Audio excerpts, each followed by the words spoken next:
I total...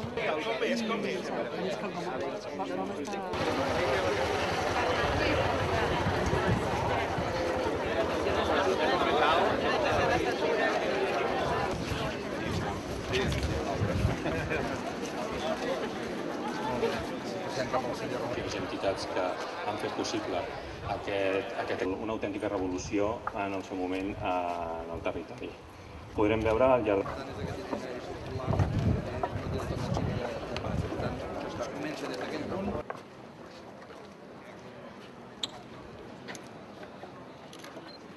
En aquest cas,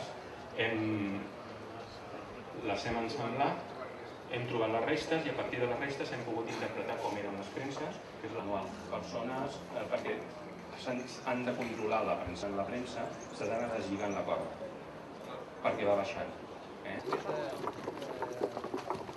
Aquestes premses ja les tenim dibuixades. Hem pogut desdibuixar el que seria... Aquest centre d'acollida turística, el celler, en concret el CAT és el primer d'una xarxa que vol aportar precisament coneixement aplicat i una millor atenció al visitant, acostant encara més el turisme a la nostra realitat cultural, gastronòmica, històrica, en aquest cas a través de l'enologia i del vi fonamentalment.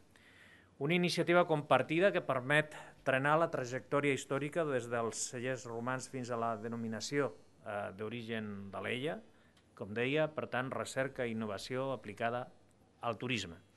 Que això, evidentment, hauríem de propi pes de la terra o el reviment en pedres permet fixar el torn i el sistema de maniobra de les coses. Veure un divorci.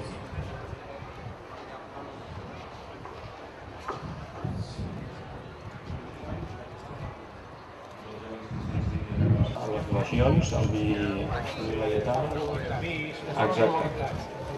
Tenien...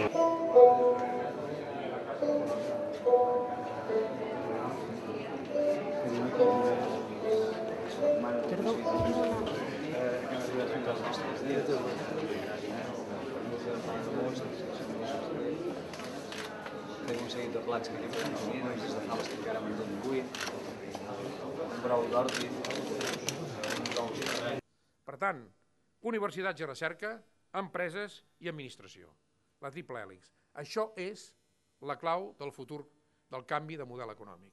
Per tant, estem avui doblement content, jo personalment, no només perquè hem ja batejat i posat en circulació el primer CAT, sinó perquè el CAT en si és una experiència clara del que ha de ser el canvi de model econòmic. Aquesta col·laboració entre el qui busca, el qui recerca, el qui innova i les empreses que creen llocs de treball i ocupació estable pel país.